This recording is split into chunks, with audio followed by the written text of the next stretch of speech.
श्रावस्ती में महिला आयोग की सदस्य डॉ. प्रियंका मौर्य आज श्रावस्ती दौरे पर पहुंची।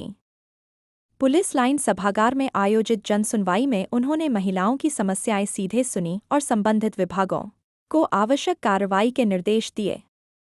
कार्यक्रम स्थल पर स्वास्थ्य विभाग, शिक्षा विभाग और प्रोबेशन विभाग द्वारा जागरूकता स्टॉल लगाए गए, जहां महिलाओं को उनके अधिकारों, सुरक्षा और सरकारी योजनाओं की जानकारी दी गई। डॉक्टर प्रियंका मौर्य ने कहा कि घरेलू हिंसा रोकने का सबसे बड़ा हथियार है महिलाओं का शिक्षित और जागरूक होना।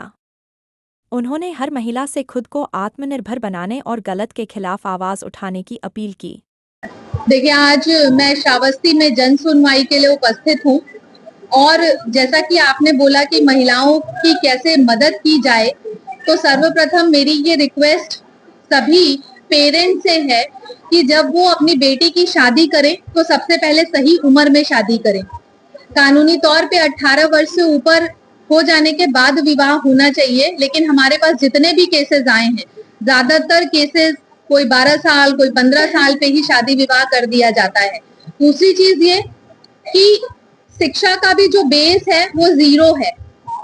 पढ़ाई अगर जीवन में नहीं है तो उसकी वजह से भी तमाम डिफिकल्टीज फेस करना पड़ता है और इसी के चलते मैं समझती हूँ कि शिक्षा, संस्कार, संस्कृति, ये सारी चीजों की कमियों की वजह से भी घर टूट रहे हैं। तो ऐसे में बहुत जरूरी है कि सामाजिक स्तर को बनाने के लिए शिक्षा को सबसे पहले बेटियां, लड़कियां अपना हथियार बनाएं और बहुत जरूरी है कि ठीक दिशा में अपने दिमाग को लगाएं, कुछ नई स्किल्स को सीखें। सरकार की तमाम ऐसी योजनाएं हैं जो उनको स्वावलंबी बनाती हैं, तो ऐसी चीजों को अपने जीवन में ऑप्ट करें, तभी उनके जीवन का स्तर बेहतर होगा। और निरंतर प्रशासन भी उनकी मदद के लिए सजग तरीके से खड़ा है और हमारा ये प्रयास है कि हमारे पास जो भी महिलाएं आ रही हैं, हम उनको ठीक तरीके से मदद पहुंचा पाए, जो उनकी पीड़ा है उसको निस्तारित कर सके और साथ ही साथ सरकार की सारी योजनाओं का भी उनको लाभ दिलवा पाए। मैम, आपने कहा कि नाबालिगों की श्रावस्ती में शादी हो रही है,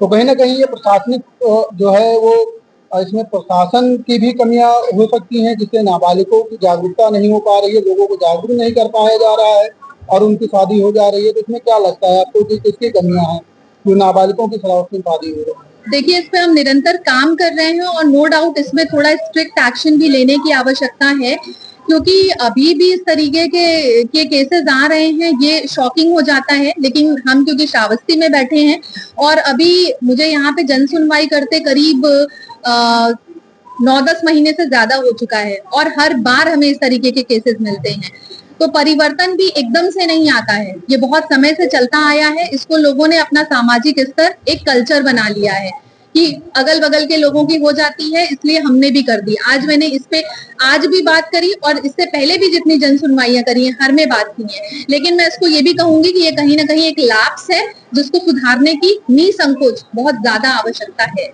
और आज आपने कितने लोगों की जन सुनवाई की है, कितने लोगों का निराकरण कराया है? हमने करीब 6 मामले अभी हमारे पास आए हैं, जिसमें से 3 का हमने मौके पर ही निस्तारण कर दिया है और ज्यादातर जो श्रावस्ती में केसेस देखने को मिलते हैं, जमीनी विवाद के तो कम होते हैं, पति पत्नी के विवाद ज्यादा होते हैं और बेसिक लॉजिक जो कॉज है वो शिक्षा का अभाव है, जो मैंने अभी तक आका है, और बहुत कम उम्र में जो विवाह कर दिया जाता है। तो ये दो बहुत बेसिक फैक्टर है जिसपे काम करने की आवश्यकता है।